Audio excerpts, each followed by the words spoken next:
सीता रामचंद्राभ्याम नमः। श्रीमद् वाल्मीकि रामायण अयोध्या कांड 7वां सर्ग। श्री राम के अभिषेक का समाचार पाकर खिन्न हुई मंथरा का कैकेयी को उभाड़ना, परंतु प्रसन्न हुई कैकेयी का उसे पुरस्कार रूप में आभूषण देना और वर मांगने के लिए प्रेरित करना। रानी कैकेयी के पास एक दासी थी जो उसके मायके से आई हुई थी। वह सदा कैकेयी के ही साथ रहा करती थी। उसका जन्म कहाँ हुआ था, उसके देश और माता पिता कौन थे, इसका पता किसी को नहीं था। अभिषेक से एक दिन पहले वे स्वेच्छा से ही कैकेयी के चंद्रमा के समान कांतिमान महल की छत पर जा चढ़ी। उस दासी का नाम था मंथरा। उसने उस महल की छत से देखा, अयोध्या के सड़कों पर छिड़काव किया गया है और सारी पुरी में यत्र तत्र खिले हुए कमल और उत्पल बिखेरे गए हैं। सब ओर बहुमूल्य पताकाएं फहरा रही हैं। ध्वजाओं में उस पुरी की अपूर्व शोभा हो रही है। राजमार्गों पर चंदन मिश्रित जल का छिड़काव किया गया है तथा अयोध्यापुरी के सब लोग उबटन लगाकर सिर के ऊपर से स्नान किए हुए हैं। श्री राम के दिए हुए माल और मोदक के साथ मोदक हाथ में लिए श्रेष्ठ ब्राह्मण हर्षनाद कर रहे हैं।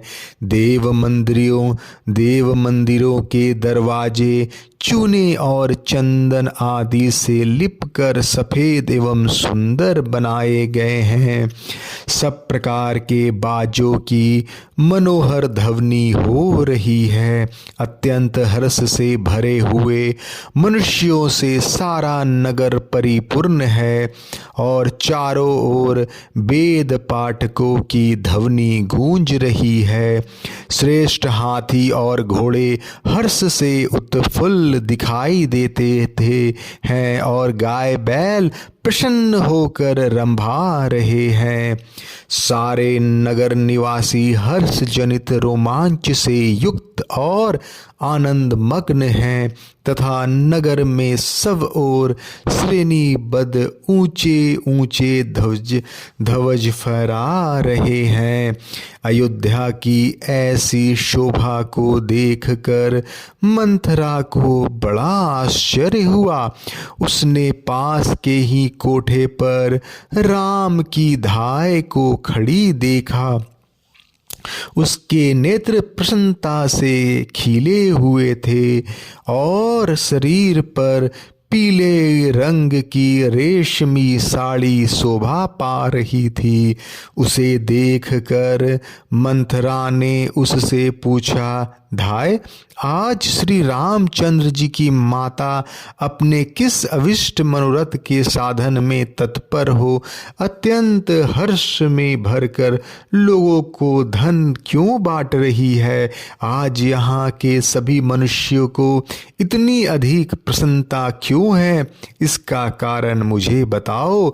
आज महाराज दशरथ अत्यंत प्रसन्न होकर कौन सा कर्म कराएंगे? श्री राम की धाय तो हर्ष से फूली नहीं समाती थी। उसने कुब्जा के पूछने पर बड़े आनंद के साथ उसे बताया, कुब्जे, रघुनाथ जी को बहुत बड़ी संपत्ति प्राप्त होने वाली है। कल महाराज दशरथ पुष्य नक्षत्र के योग में क्रोध को जीतने वाले पाप रहित रघुकुल नंदन श्री राम को युवराज के पद पर अभिषिक्त करेंगे। धाय का यह वचन सुनकर कुब्जा मन ही मन कुढ़ गई और उस कैलाश शिखर की भांति उज्ज्वल एवं गगनचुंबी प्रसाद से तुरंत ही नीचे उतर गई। मंथरा को इसमें कैकेयी का अनिष्ट दिखाई देता था। वह क्रोध से जल रही थी। उसने महल में लेटी हुई कैकेयी के पास जाकर इस प्रकार कहा, मूर्खे उठ, क्या सो रही है? तुझ पर बड़ा भारी भय आ रहा है। अरे तेरे ऊपर विपत्ति का पहाड़ टूट पड़ा है, फिर भी तुझे अपनी इस दुर्व्यवस्था का बोध नहीं होता। तेरे प्रियतम तेरे सामने ऐसे आकर बनाए आते हैं मानो सारा सौभाग्य तुझे ही अर्पित कर देते हो, परंतु पीठ पीछे वे तेरा अनिष्ट करते हैं। तू उन्हें अपने में अनुरक्त जानकर सौभाग्य की डींग हाका करती है, परंतु जैसे ग्रीष्म ऋतु में नदी का प्रवाह सूखता चला जाता है, उसी प्रकार तेरा यह सौभाग्य अब अस्थिर हो गया है, तेरे हाथ से चला जाना चाहता है। इष्ट में भी अनिष्ट का दर्शन करने वाली रोष भरी कुब्जा के इस प्रकार कठोर वचन कहने पर कैकेयी के मन में बड़ा दुख हुआ। उस समय कैकेयी राजकुमारी ने कुब्जा से पूछा, मंथरे, कोई अमंगल की बात तो नहीं हो गई? क्योंकि तेरे मुख पर विषाद छा रहा है और तू मुझे बहुत दुखी दिखाई देती है। मंथरा बातचीत करने में बड़ी कुशल थी। वह कैकेयी के मीठे वचन सुनकर और भी खिन्न हो गई। उसके प्रति अपने हितैषिता प्रकट करती हुई कुपित हो उठी और कैकेयी के मन में श्री राम के प्रति भेदभाव और विषाद उत्पन्न करती हुई इस प्रकार बोली, देवी, तुम्हारे सौभाग्य के महान विनाश का कार्य आरंभ हो गया है, जिसका कोई प्रतिकार नहीं है। कल महाराज दशरथ श्री राम को युवराज के पद पर अभिषिक्त कर देंगे। यह समाचार पाकर मैं दुख और शोक से व्याकुल हो अगाध भय के समुद्र में डूब गई हूँ। चिंता की आग से मानो जली जा रही हूँ और तुम्हारे हित की बात बताने के लिए यहाँ आई हूँ। कैकेयी नंदिनी, यदि तुम पर कोई दुख आया हो तो मुझसे भी बड़े भारी दुख में पड़ना पड़ेगा। उससे भी बड़े भारी दुख में पड़ना। तुम्हारी उन्नति में ही मेरी उन्नति है, इसमें संशय नहीं है। देवी, तुम राजाओं के कुल में उत्पन्न हुई हो और एक महाराज की महारानी हो, फिर भी राजधर्मों की उग्रता को कैसे नहीं समझ रही हो। तुम्हारे स्वामी धर्म की बातें तो बहुत करते हैं, परंतु हैं बड़े शठ, मुंह से चिकनी चुपड़ी बातें करते हैं, परंतु हृदय के बड़े क्रूर हैं। तुम समझती हो कि ये सारी बातें शुद्ध भाव से ही करते हैं, इसलिए आज उनके द्वारा तुम बेतरह ठगी गई। तुम्हारे पति तुम्हें व्यर्थ सांत्वना देने के लिए यहाँ उपस्थित होते हैं। वे ही अब रानी कौशल्या को अर्थ से संपन्न करने जा रहे हैं। उनका हृदय इतना दूषित है कि भरत को तो उन्होंने तुम्हारे मायके भेज दिया और कल सवेरे ही अवध के निष्कंटक राज्य पर श्री राम को अभिषेक करेंगे।